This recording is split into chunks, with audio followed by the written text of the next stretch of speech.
I'm titling this The One We've All Been Waiting For, because let me tell you, I've been waiting, and I know every time I put out a poll on who do you want to hear from, this is a woman who is requested. So today I have on Miss Independent herself, Charlene Fernandez, my friend, my, co-worker who I worked with for so long, and seeing her journey and her growth within this industry has just really excited me, and I'm really proud of her for being able to come on and share her story. And she's done a lot of growth on herself and her brand and her education and what she wants to be contributing to this industry and to people in general, to humans, and she's doing a damn good job. So Charlene Fernandez is my guest today, and we start at the beginning of her entering this industry and the feeling that her parents had, that I'm sure a lot of us relate to, and people around us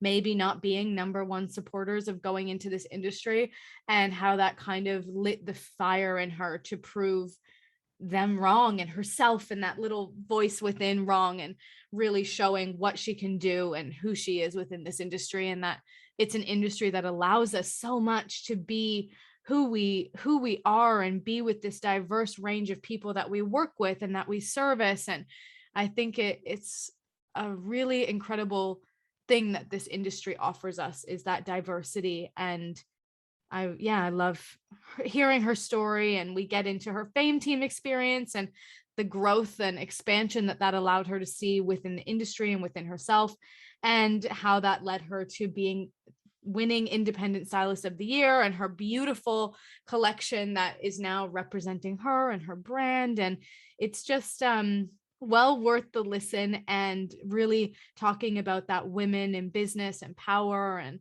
all of these things that I think are really important, sometimes more so than, how you kind of got there. It's what you're doing with it now. So please dive in, myself and Charlene.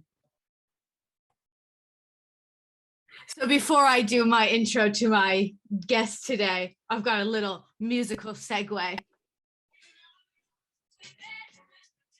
Can you hear it?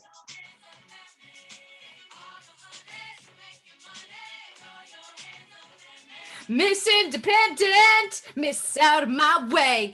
I was trying to pick between that and Kelly Clarkson, so I went with Destiny's Child.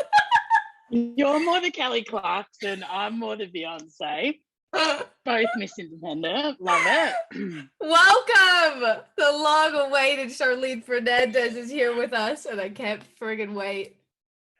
I'm so excited. I'm so honored to be here. I'm so proud of your podcast. I'm proud of you, and I'm really excited. I'm really excited. Love it. I feel like we've got a gloomy Melbourne day, but the sunshine is coming in from you and me. Yeah. Love it.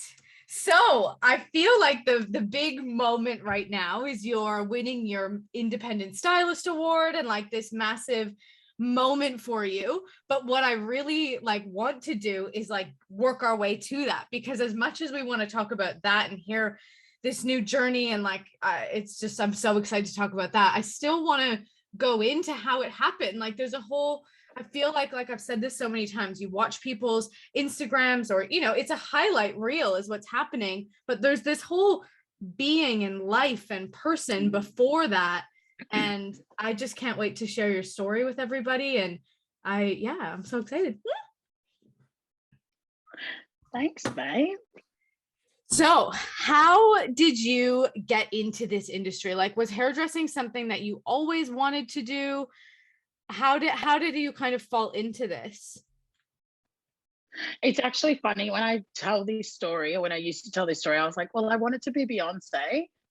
Then I realized I couldn't do that. So I was like, well, I have to do something else. I picked the perfect song, essentially. Exactly.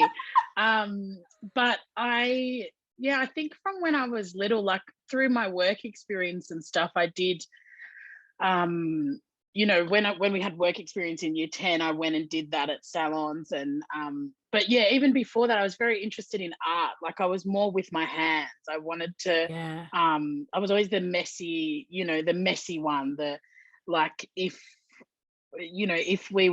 if there was some kind of art project, my fingers, my top, my everything would be in paint, and I probably am still that colorist as well. But yeah, so then I guess through school, I was never the most academic. I was pretty switched on, but it was boring. Like I was like, Yeah, it's not that you couldn't do it, it's that you don't like it. I didn't like it. There was no Yeah. interest. It took so much for my brain to have to do that. It took a lot. So, and it's funny, I was thinking about this yesterday. When I then started my apprenticeship, I could do that bookwork. I was fine to do that bookwork. Because what I you were doing, the understood. write-up and the book aspect was in a subject that you loved. Yeah. Yeah. I wanted to know the science behind that. I didn't care about history and this and all these other subjects. High school was more about socializing for me. It was like, what's the tea when we got to school? Like, you know, what's happening on the weekend? And like, that's what high school was for me. I had great relationships with my teachers. Like, I had lots of friendships and all of that. But it was an art. I did really well in art. I loved it. Was obsessed. My folio got graded really well. I was in the paper for my art score. Like it was really good. Love it. And then pretty much, yeah. Right away into it. And I know that that's something, your article was amazing. It's something that you and I have spoken about, and I'll link the article in this write up for the podcast, but that your parents didn't have this joy for you joining hairdressing.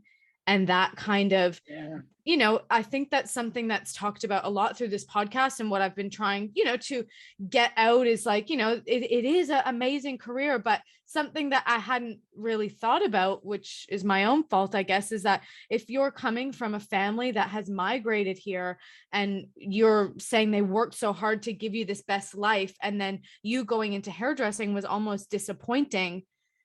How did you navigate that? And then the story of how they saw you shine, and that it changed, the switch flipped. Yeah.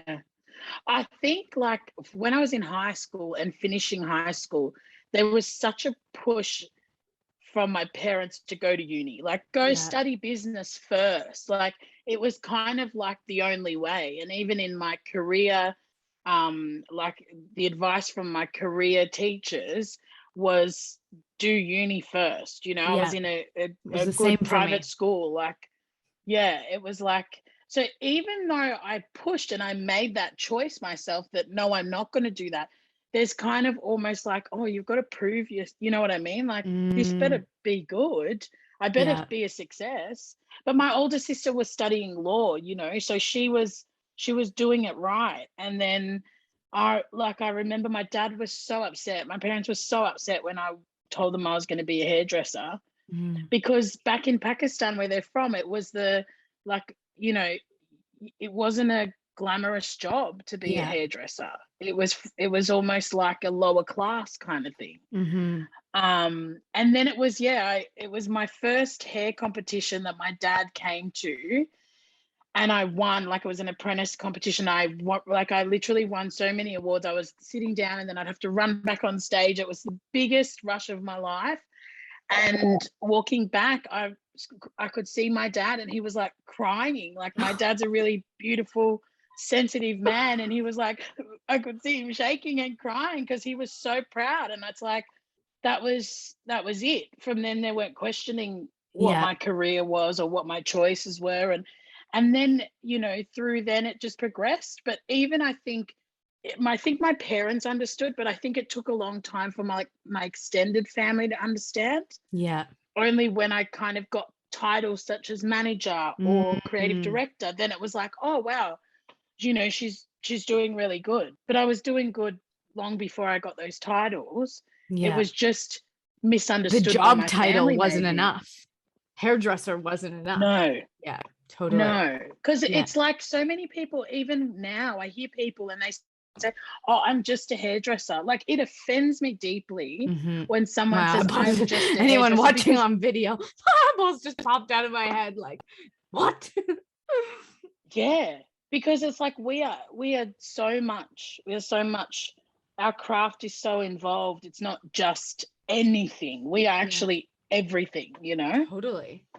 I've been having these ideas of like that hairdressers are so much more. You're a therapist, you're a teacher, you're a friend, you're a scientist, you're all of these things that, many jobs don't have that many layers to it. And that's what the beautiful and the hard thing is about our industry. And yeah, to have people understand that must have been such a validating moment when you were winning those awards and you seeing your dad, like you would have felt maybe a little bit of that pressure come off, like, okay, like I did it. Even though you knew but you it's were kind good. of been a continual thing, every time I get that validation from my parents, like it means so much. Like even yesterday I was telling Dad about how I got to vac seal the products and send them to clients and rah, rah. And he goes, you're such a great businesswoman, Charlene. And it's like, thanks, Dad, like it means a lot from your family. Like, and maybe because they're the ones that maybe gave you the hardest time when you were a kid, they're the ones that were like trying to motivate you or push you to do things or making me do homework that I was never interested in. And I think in your case too, being something like we've said is, you were the loud one, the one wanting the attention or things like that, these things that are being shut down in you, maybe unintentionally by people around you, that this allows you to be that. And going into the salon for the first time and seeing, I remember Jack saying it too, going into this salon environment where everybody was so themselves and just felt like they could be them, that for you having this kind of maybe feeling of having to suppress your personality or something, the thing that I loved most about working with you was the opposite of that, like the energy that you bring to the salon and to your clients. Like that's why people love that about you. And that's what I love. Like I remember once when I'd moved out of home, and I moved out of home late, maybe 25 years old. And my mum was like, oh, you're always out and you're going to bars and talking to who knows, God knows who. And I was like, that's what I love. I love that I'm talking to the misfits, and I don't want my growth to ever be linear. Like I want to grow in this way. And I feel like I've honored that my whole life, and I'm so satisfied with the human I am. Like I know so many different types of people, and those that I don't, I want to inquire. I want to know more. And that's the part of our, that's the like half of it for me is hair and half of it is the human. Like it's like we're actually doing hair on a physical human being, and there's so many parts to that. So yeah, I think we're like behavioral specialists, hairdressers. And like we get to know so many walks of life and so many career paths. Like I always tell this story about this client that I have that's a fingerprint analyst, and I'm like, who would ever know somebody who is a fingerprint studier? Like I love and you get 100%. All these people in your chair that like I feel like I learn so much by just having the diversity of my clientele and their careers and their life stories. And you're in these moments of their life when they're having breakups or having babies or having, life moments that you really deeply connect. And that is your gift. And I think that is my gift, is that connection with a person and making it so much more than just doing their hair. Like for you, that's a valuable, important, sacred moment, having your client in your chair like that. 100%. It's so true. Like I had a sex therapist as a client, and I love this woman so much. I felt connected to her. I was like, I want to know what you do. Like, I want to come and see you. And, she was like, you need to go do this course first. And I then went and did this course about knowing your feminine power, the self-cervix. And it was like, it opened up my growth. My growth has then gone on a different tangent than it otherwise would have. You would have never known of that had you not spoken to her in your chair for that hour or whatever it may be. And then your view of a sex therapist is maybe skewed because you've never actually met a sex therapist or even like a sex worker or whoever it may be. Like there's so many different people that that people put into categories, but us as hairdressers, I don't think we do. We rebel against that because we know Totally. the human behind the role, you know? I feel like it has something. I've just had like an epiphany of like, I feel like I'm a very open-minded person to anyone. Like nobody, I would never walk by someone and judge or be like, oh, what? Like, people do that. You walk with people and you hear things that they say. And I feel like maybe I've never accounted it to my profession as much, but you're surrounded by different people in your colleagues. Like think about the people we work alongside and the diversity in that building versus somewhere else maybe. And I've never really thought of it that way. It's so true. Not only, that I think that is a huge contributing factor to us being maybe more open-minded or understanding or warm people to diversity. Everyone knows that hairdressers are always busy. We always have a big network. Like even now that we're in lockdown, like I'm busy. There's creative things that I'm doing. I'm constantly on the phone. Like it's, we're it's constant. And I feel so like I'm so happy to be a hairdresser.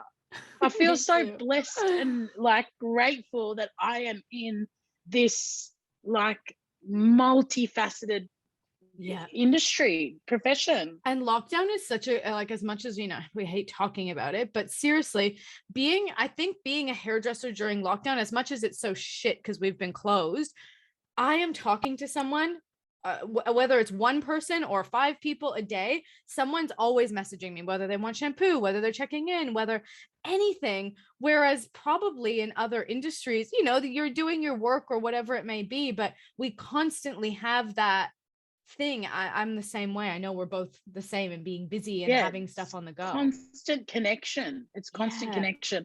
So much so that it does take like effort to kind of rip away from that sometimes, to have periods of solitude, to have time away, to have your own space, and to switch your phone on airplane mode, to get stuff done for yourself. Like I had a doctor's appointment this morning. I had to go pick up a click and collect. I made sure I did a meditation at 12 o'clock. Then like it's just been constant. But that meditation that I did was just like, oh, okay, I've got some space. Like, it's really beautiful. And then I can keep going, But it's just, even yesterday, like I cooked a meal for myself. Lockdown has, for me personally, I've found a lot of silver linings.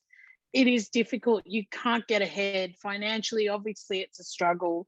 But the space that has been able to be created and what we can do with that has been a blessing, I think. I think it's gone on way too long now. Don't get me wrong. Like this is ridiculous in Melbourne, where it's ridiculous. We done. But we done. After 6 weeks, like in the first lockdown one, I was like, oh my God, blessing, silver lining. Then it's about time we get out. I'm trying to be Miss Independent over here, not actually independent alone in my house. Exactly. So the next thing I want to kind of go into is your competition life, because that is something, and like there's 1,000 things we could go into, but when I came here and I had the privilege, I worked with you in the city and doing the comps and going to everything. Why are you laughing? I'm thinking about that competition that I left you with my model one. I think it was a HBIA comp, and I was like, do you remember we were in the corner at South Melbourne? Anyway, sorry, keep going. Sorry. It's okay. Oh my God, I want to know the story. But seeing that life, and I'd been in that at home, but not to the extent or to the level that it is here. And I think because because Australia is smaller, like it's big, but smaller than the kind of industry at home, like a lot of the people, and it's the same salons and things entering, and the vibe and the energy and everything that we got, like you completely opened my eyes to a whole nother side of it. And I loved going with you. That was like part of the fun, was like going with you and everybody being like, Charlene, like what the hell. the heck is this girl? And then, yeah, like, how did that transition maybe your projection of your career or things like that, entering into competitions and seeing that side of the industry? So when I started at Rock Ebony, Joey and Marie were, up the top, the creative directors, and they were at the they've constantly been peaking, those guys, but big idols of mine, and they would ask me to come on photo shoots. And so I kind of got I got quite early on the opportunity to assist and be on those photo shoots. But then when there was time for competitions, I wanted to put myself out there too. I wanted to be like Joey. I wanted to be Australian Hairdresser of the Year. I still want to be Australian Hairdresser of the Year. One day, I think along the lines, it got lost, that goal of mine, because I was doing other things. Yeah. But I feel like we are so lucky that we have an industry that has a platform of where we can put our skills up against the best to kind of constantly raise the bar in our skill. And it's not about everyone else. It's about you. It's about the growth that you get from it, like the skills you can learn as a hairdresser. And I guess to why the competition stuff was so important to me, because once I loved my apprenticeship, because you're constantly reaching goals and ticking off your modules, you're feeling like, you're the queen of I've got it, I'm winning. And then when you stop your apprenticeship, there's a kind of lull there, everyone feels this, what now, and I was always that person. I was always like, what now, and to get to Australian Hairdresser of the Year, you can't just get there. You have to show the steps that you've taken. Totally. So it starts with the apprentice comps, then it moves to the state comps. Then I've been lucky enough to do Trend Vision and things like that, and I've made it all the way to the international level of that, which again, that stuff is like fuel. Like when you're seeing competitions like that on an international stage, and you're seeing people from Korea and what they're producing in Spain, and you're seeing the flavor, and you are in that melting pot and getting infused, and you come back and it's like, it's enough when you go on a holiday internationally. Bless you, darling. Thank you. Oh, sorry, everyone. Bless you. That's a really cute sneeze. Lucky I'm not. Yeah, but it's what was I saying? The melting pot, and you're there, and you're getting the different flavors from each country. Exactly. It's totally so true, and it's that's like something... that when you go. Yeah, it's like that when you go overseas for a holiday, let alone when you go and you're a hairdresser overseas, whether it's for New York Fashion Week or for the finals of Trend Vision, you have access to places that you would never otherwise see. Totally. These competitions are held at the most iconic places in that city. Yeah, so the buildings, the hotels, the whatever, everything. Yeah. Exactly. And you're like, what? I always, that movie Win a Date with Tad Hamilton? I've always felt it to be like that. Like, I am winning a date with Tad Hamilton. Like, how am I on these bougie experiences? Like, how am I in this hotel I haven't paid for?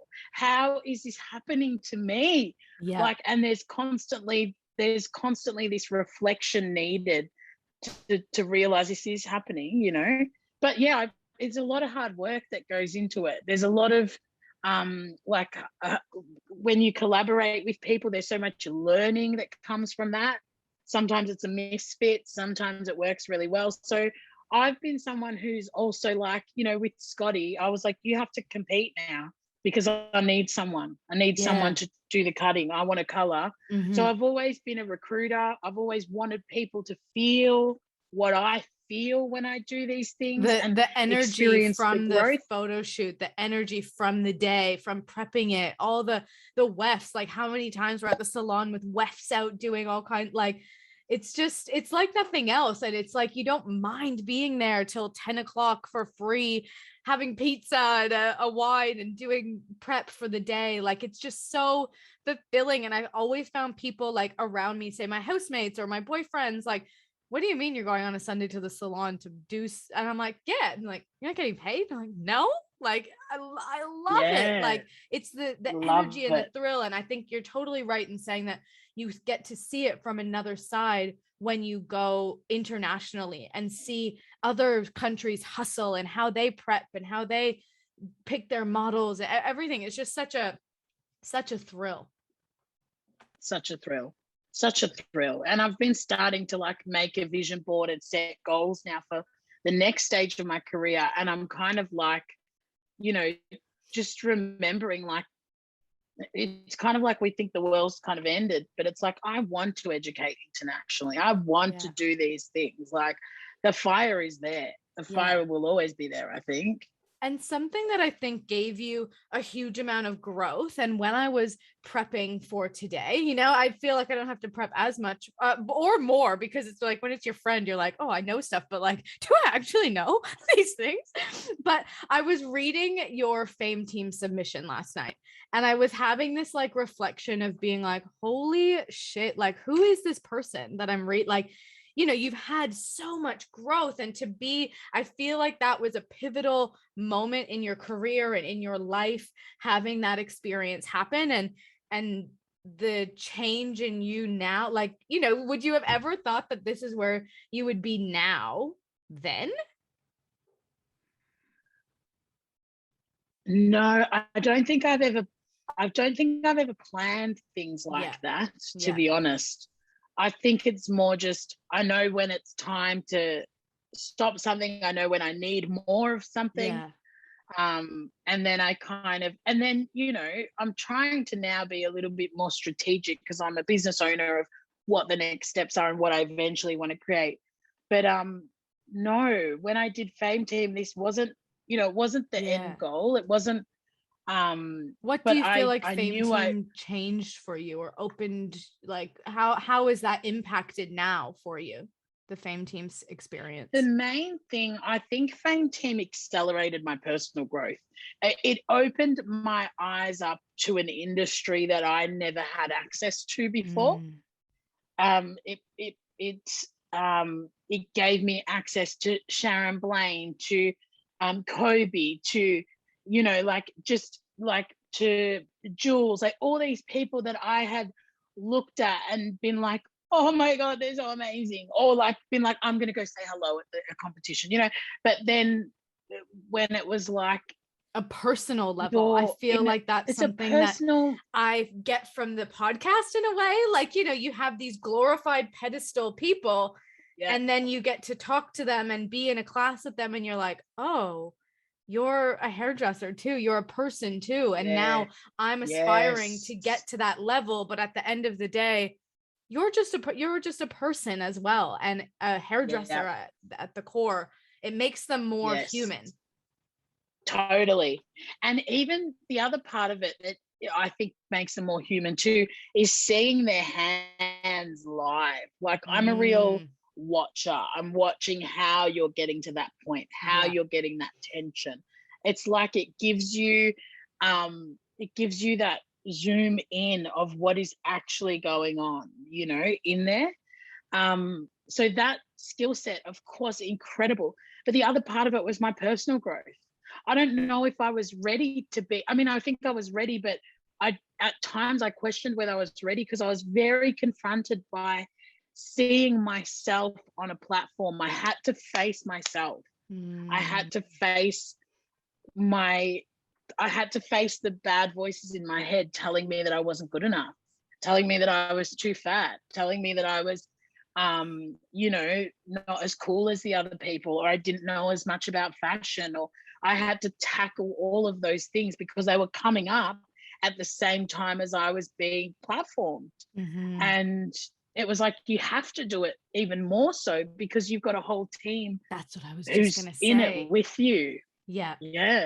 you can't It's not change your just by mind, kind yourself. of. Yeah. Like say Yeah. you got the opportunity and Wella said, okay, we want you to present on stage at this, it's just you. But when you're faced with those things and you're on a team, that the whole point is it's the Fame team presenting and the Fame team doing it, it would be a whole, and they're strangers. Like, it's not like it's like your coworkers that you're used to being with. Like that would have, yeah. Oh, Yeah, it was, but that's another lesson in itself, when you put, especially when we had the international trip, like there's a lot of, what's the word Jack uses a lot? Is it resilience, or like, there's a lot of, you need stamina, and even on that, hair expo weekend or whatever it is, you are living with other adults, you're learning other people, and you're learning how to collaborate with people that you've never worked with. yeah. And there's so much of lessons that come from that collaboration process. And even watching how, you assisted us one day in Sydney, and Yeah. just learning how Errol and Dave and how they work, there's just constant learning. Like I just never, the hardest thing, and it wasn't even negative, I wouldn't put it in that. The hardest thing was just facing myself and going through that personal growth and having no choice but to be super vulnerable with these people. But these people, the Fame team and, M Division, everyone there, they've got your back. Like they want you to succeed and they're going to help you.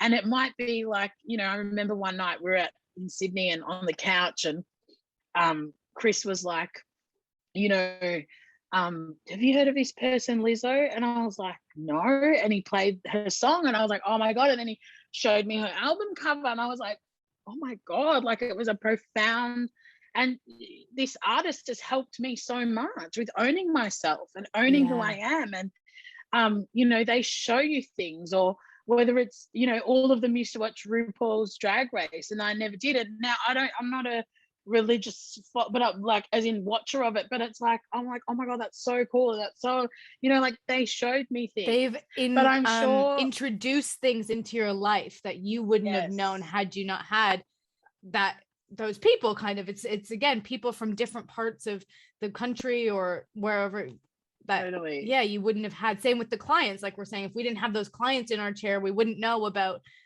the sex therapist and the fingerprint lady. Yes. This is the same thing with Fame team, that they're expanding your horizons that way as well. Yeah. And I even think too, like, it's funny because Chris will send me a picture of the sky every now and again, and they used to laugh at me because you two are made for each other. Well, no, he's not, like, I think it's like the same way they brought stuff to me, and I'm worried that I'm less in maybe a pop culture kind of way. There's something I can bring. Like they give me more acceptance in those parts of me. Like I don't know much about pop culture, but I will notice the sky, like totally. You're so okay. right. That's your contribution. Your contribution is yourself. You're the contribution. Yeah. Whoever you are, whatever you've got to bring, you are the contribution. And that's why it's so important to search for authenticity. If you're not living in your authentic self, dig. Like I try and encourage people, go there. Because again, the more we have got ourselves sorted, the more we can be of assistance to our clients. Totally. Because that feeling, just going back to you, in times in your childhood and in your life, suppressing this person, this sensitive, loud person, suppressing her to fit, that is what your gift is. And that is what you've given Chris, or you've given me, or, whatever it may be. You can't give someone something that's not authentic. And if you're not being yourself, what's the point? What's the point? Oh my God, so much effort. Exhausting. Yeah, exactly. Oh, love it. So do you feel yeah, that was good. Some good stuff. We got some good content up in here. We're done now. So, but I wanted want to now get into the independent stuff and the teaching, you know, these aspects that I know you're so passionate about, and I like just live for listening to it and seeing your presentations before they come out and these things. Like, I love it. And that I feel like that Fame team experience and exactly finding that inner self and that confidence, and it has allowed you to now be like, I can run my own business and I can do my own education, because you've been educating since your first year of doing, like, that's always been in you, hasn't it, to have that? Yeah, I froth education. I just think it creates this lifeline of our industry, of our, you know what I mean? Like, whatever you're doing, make sure you are being fed from somewhere and that you are offloading the information, you know, because I think that's the juice that keeps our industry going. And I think that I think I never thought I was creative, but when I look back, and even now that I've got this space to think about how my day's going and what I'm doing and how I'm cooking that thing, I am a creative person, because I'm always looking for, you know, I was like, I had this thing, I'm like, if you're lazy and clever, and I don't think I'm lazy, but like, I don't want to take extra steps on something if I don't have to. I want to get to the point. I want the production line. Like, I don't want to do like double the work if I don't have to. Work smarter, not because harder. ain't nobody got time. Exactly. So I think, you know, as I was figuring out ways that we could teach people something, whenever I had a younger apprentice come up to me, I would, you know, try and create processes and simplify, help them with all those things. Yeah. And I loved it. I loved teaching people how to do a shampoo. I loved figuring out what it was that they're doing that's not getting them the result that we need. Yeah. You know, like just watching and going, okay, it's her hand position, or she's standing in the wrong place.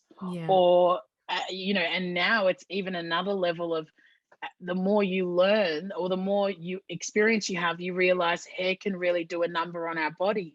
Yeah. So cross-checking, are people's body positions right? Are you like, if you're right-handed and your tint bowl is on your left-hand side, I've got a major problem with it, because why are you doing that action for when you can do this? Dancing. Yeah. Yeah. They are just dancing. Oops.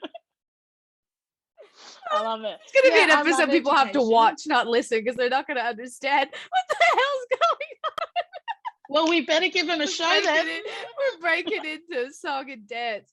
But I just had this like thing of being like, you talking about educating apprentices and figuring out the things to correct is where you thrive, and doing the education. And something that is a question that I think would come up would be like, so why would you go and be an independent stylist? Like, why are you working by yourself if that's the thing that you like? And a conversation that's been coming up in the industry is like, cool, everybody wants to go be an independent stylist, but who's training the rest? So do you want to maybe share on that, on how you're educating, or what your vision is past beyond renting the chair?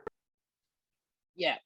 So I think, and I said this in my speech, like, I never planned to be an independent stylist. Yeah. It's never something that was a goal of mine. It's never something that I dreamed of. It's never even something I imagined. But it was a matter of my self-worth. It was a matter of me. And it wasn't even something that I feel like I was forced to do that, because my body was telling me I could no longer do what I was doing anymore.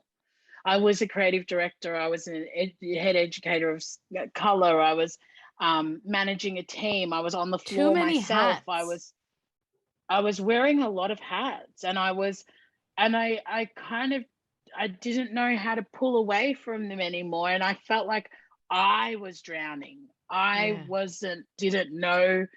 I was unhealthy. I was drowning. I was not able to.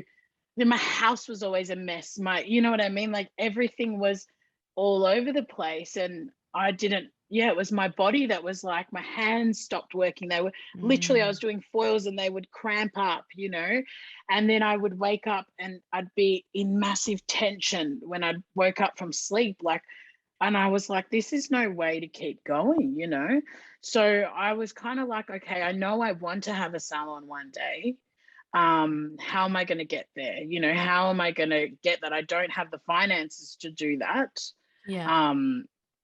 I didn't have savings. I was like, okay, well, I need to do something. And the girl that I worked with, Rachel, who works at Regala, she's owned that for 15 years. She's been a friend of mine for 17 years. And she was like, just come work with me, work for yourself and see how that goes. Yeah. And I was like, oh my God, so scared. I thought, I don't know who's going to come with me. I don't know who's, how I don't know how I'm going to do it. And she was like, you'll be able to do it.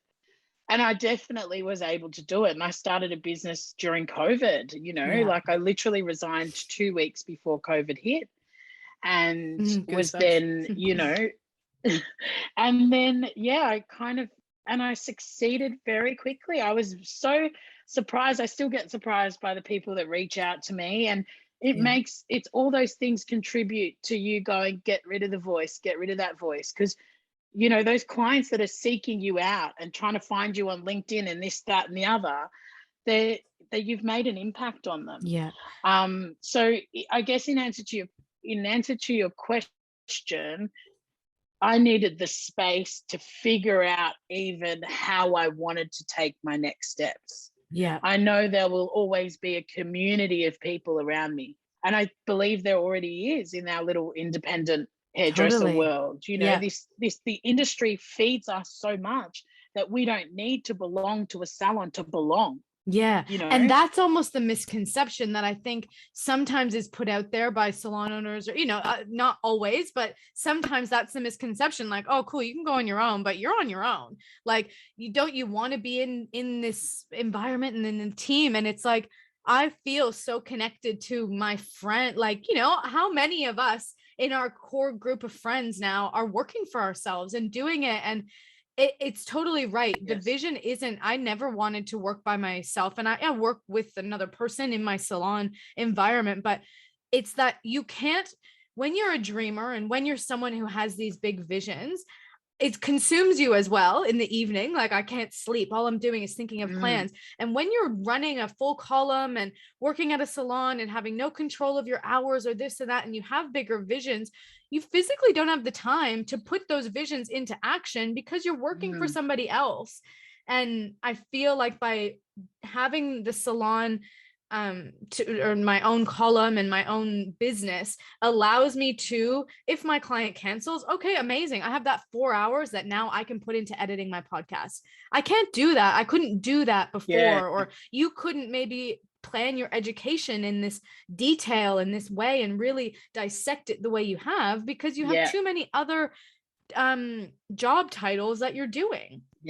Right. Or it could be even like, I have 4 hours and it's 30 degrees outside. I'm going to the beach. Yeah. Like, it's like that balance too. Like, I deserve to go to the beach. It's not, I don't need to fill that space with work. I've worked so hard in my career to get to this point. Yeah. I will say, I think that starting off, like, it's like, how do I say this?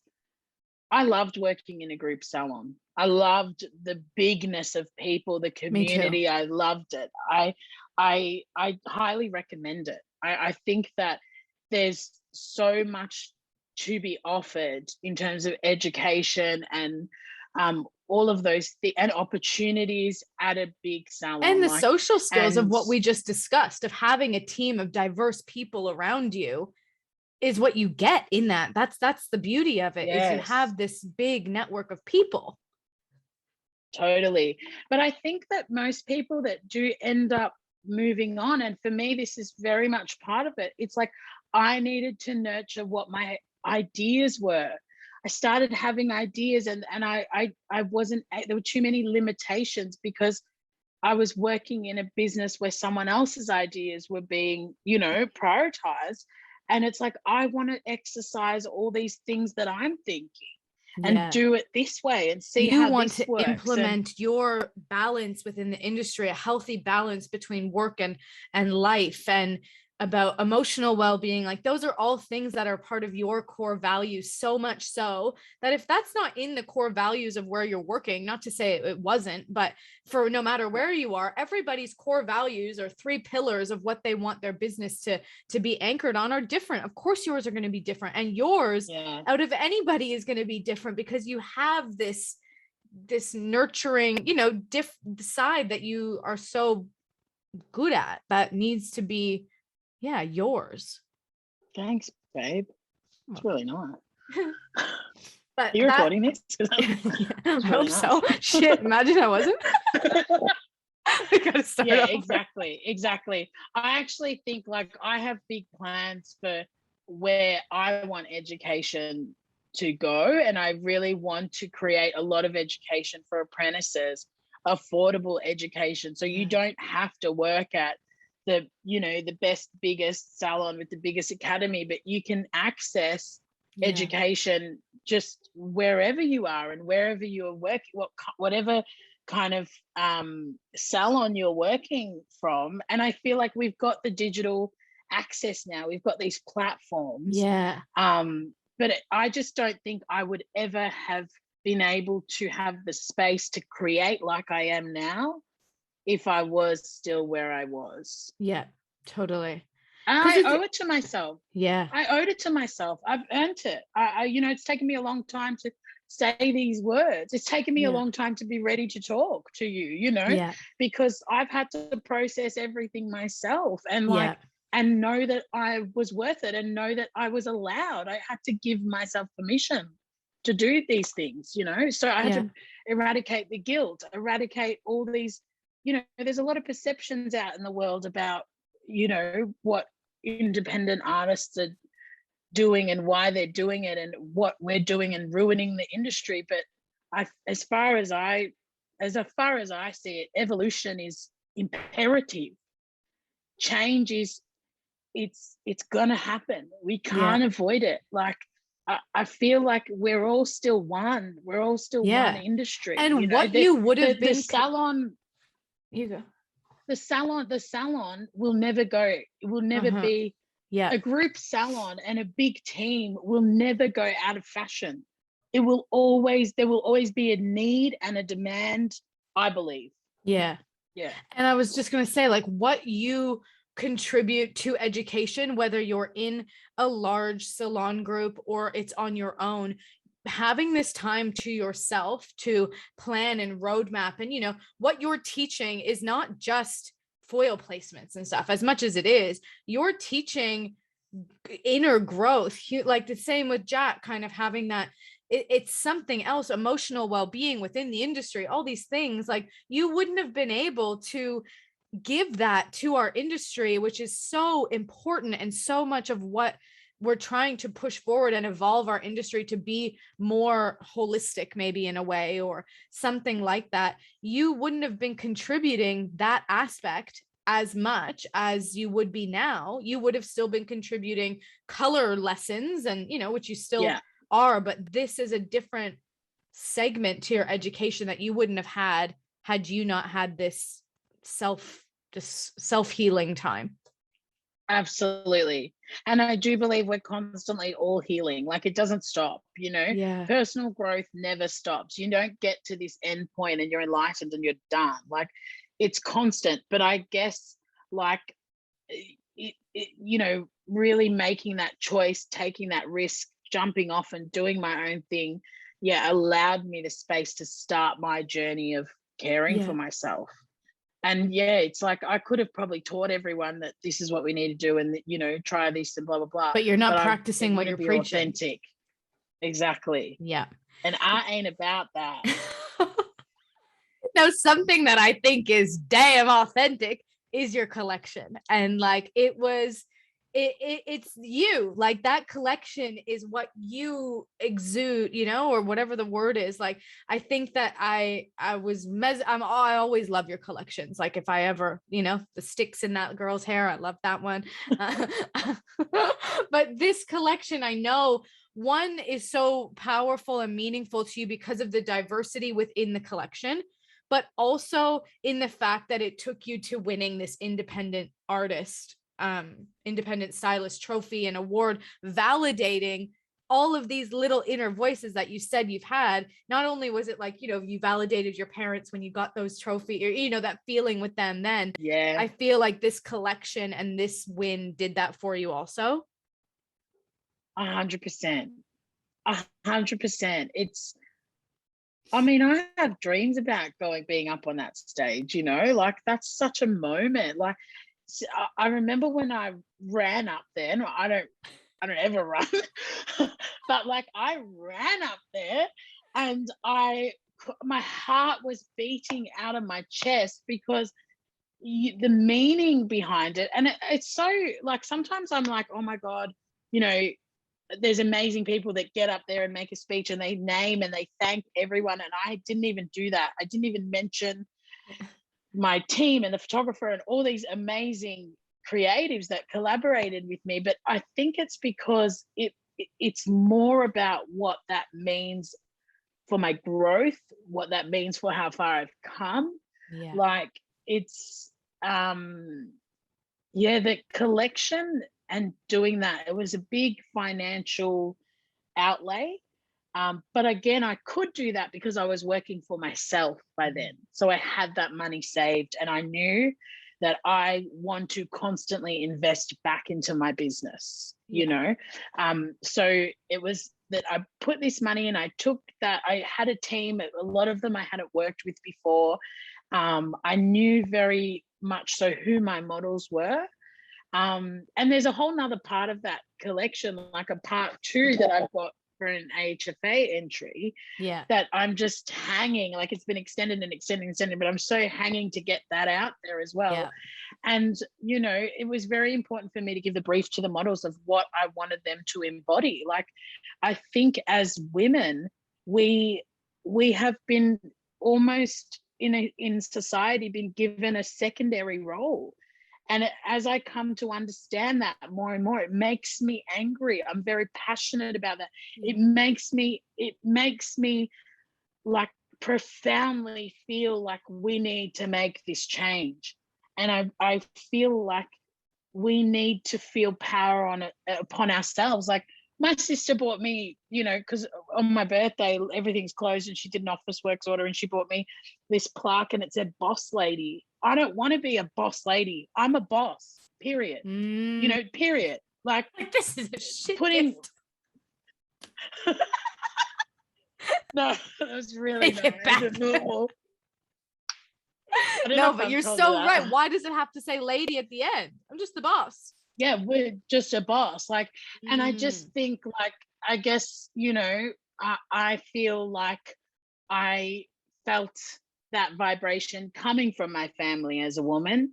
I felt that vibration in the last company I was in. I didn't know it as a black and white thing until I was out of it. But I am very passionate about making sure the women in the world know our power and know that everything that the world tells us to be less of is where our actual power is. I'm really passionate about it, and I think that it's important. We have an industry where the majority, it's like a female dominant industry, but most of the owners are men, you know, and it's like, okay, I'm just so passionate about seeing women stand up. Marie Nally, like Dee Parker doing it. I think she's a 2-time Australian Hairdresser of the Year. Like that is like, oh my God, I'm a fangirl of my ladies. You know what I mean? And don't get me wrong, much respect. I've got a lot of idols, male idols in this industry as well.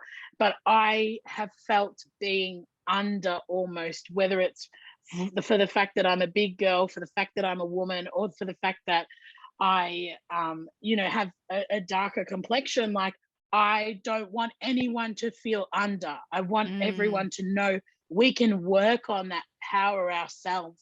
We can lift ourselves up, and there's so much out there in the world that is feeding us now. Like my Instagram is a really healthy place now.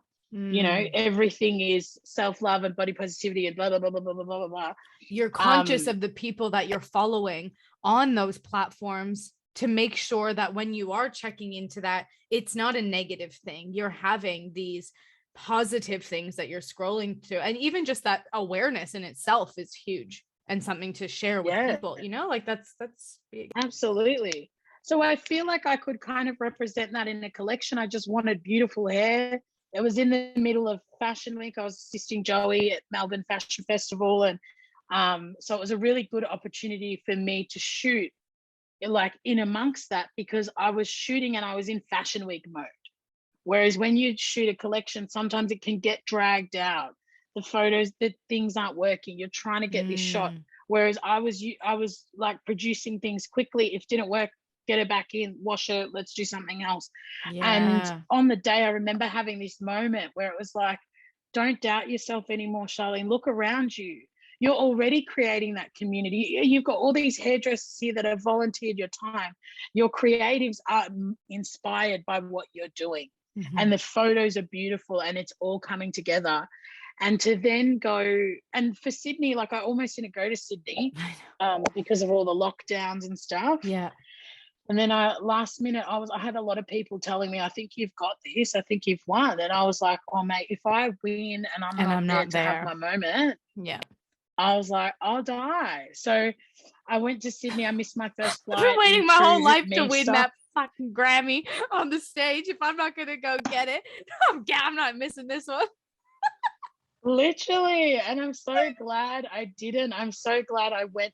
Like I was meant to go with 20 people we had on our table, I know. And I was meant to go, and then it ended up just me being by myself and going there. And I stayed with Chris from Fame Team, who's like my bestie, and I wore this, big dress. I was just like, I'm dressing like a winner. I am a winner. It was a real reflection of how far I'd come. And to be able to, so many people that night were congratulating me on my speech as opposed to congratulating me on my win. But that was a win. The fact that I got to stand up and address my industry and say and be seen and be heard and like feel the electricity of that crowd. I love a crowd. I love being on stage. Like that was again fuel. Every success is fuel, and every failure is a lesson. Like we're not going to sit and talk about all the failures, but there's failures. I'm not gonna ask you about those. Surprised, but there's some failures. There's a dangleberry or two. But I remember watching, because I was supposed to be there. We were all supposed to be there, and you went. And I remember having a conversation with you either before or after. I can't fully remember when it was, but being like, this actually probably was the best thing that you had to go on your own, because you weren't going on your own, but you went on your own. Like the industry is there, and when you go, everyone, and it's so exciting. But to go by yourself without your Melbourne team that was going to be on your table, it was again this validation of independent. Like if there was an award to fit something, it was that. Like that's the one you had to win. If you won Melbourne Hairdresser of the Year or whatever it is, Vic Hairdresser of the Year, it wouldn't have had that oomph like it did of what it was. This was that. It was just the best. I remember watching it the whole computer kept freezing, and I'm like, I can see her, she's on the stage. And I was in like my friend's spare room and being like, she's on the stage, she won it, but we couldn't hear. And I just was like, this is the best thing that could have happened to you. Like it was just so well deserved. And the collection, I just thought, stands for so much that is so important, and I loved it. Thanks, darling. Thanks, love. Yeah, I do. I feel like that independent, and it's like yes, there has been a lot of talk about independent artists and what that's doing to our industry, but like let's take it back to the human who's saying that it's a matter of my self-worth and I needed to do this for me. Case closed. as far as I'm concerned. Yeah. That's not a bad, maybe you're not happy with that from your perspective, but if that's what the human needs to do and that's their choice, it need to be respected, And that person in your team, if you were working in a team. Could you try again? Oh, no, I cannot, Siri. Siri, you cannot be on my podcast. I was saying that had you not been able to go and do that independent and do this self-discovery and self-work and all these things, you're not contributing to that team in the best possible way that you can, because you're not your best possible self. So even if you were to go 100%. back into a team, whether it's your team or somebody else's, now you're a better leader, you're a better educator, you're a better friend, you're a better person 100%. because you've done that healing that would have never happened if you stayed working for that whatever salon group or wherever you were, like it doesn't, you would have never been your best self because you're drowning. Yeah. And I remember when I first started meditating and going to classes, I was like, I'm doing this to be better for my team. And it took me a long time to realize actually that's a misguided thought. It's to be better for me. It's to be better for me. And it's to be like, I think why I'm really passionate too about the well-being side of it in a really wholehearted way is because as hairdressers, we do our best work when we are present. And there's so many times when we're on autopilot, and it's not healthy. Bad things happen when you're on autopilot. You miss magic moments. Or I had a car accident on Sunday because I'm just in autopilot, and I feel like it's really important to do those things, to come back to ourselves. That's the way you get authentic, when you kind of check in and you have peace, and there's all these things. Like it's been amazing. I think my goal that I set for myself, I think it was at the start of 2020, was to get healthier, and I'm so much healthier than I used to be, emotionally, spiritually, mentally, physically. I'm so much healthier. I want to be strong. I want my vessel to be strong. I have these goals. I've reframed, and I had to go back and do all the background work and the childhood work because I was stuck in patterns from then. I was stuck in dialogue from then that I had to clear to then reframe to make a healthier path for myself. To make magic happen, baby. Yeah. I'm blessed, man. I'm so blessed. I'm very lucky. I'm very grateful. I think that that's the gratitude too that keeps when you're feeling like a failure, that keeps you rolling over to a better place. It's like it gives you momentum to keep going. If that makes sense. Well, I think everything on my kind of tick list of what we would talk about has been covered. We could talk about a bazillion things, but I think that this is just, it's good. This is good. And I can't wait to see what's coming. And I know that, I know you are doing and will do amazing and big things, and the impact that you've had on my life and my emotional growth and my career growth and things on me alone is huge. And what you do within the industry is so powerful and important. And I'm so glad that you're feeling in a place to be able to share that again and be back and speak about the things that are important, like the emotional well-being and the respect from our clients. All these things that you're doing, I think are so good. Is there anything that you feel like we haven't touched on, or that you want to just say, or you feel?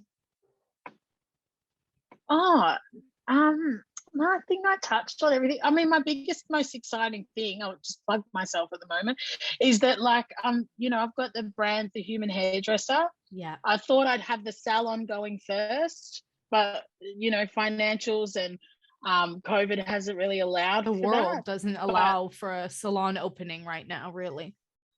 No, but I'm really happy where I'm at, renting a chair, and it's a beautiful space, and I'm really working on The Human Hairdresser, which is really trying to teach. It's all hair techniques, all of those things, but a really mindful approach.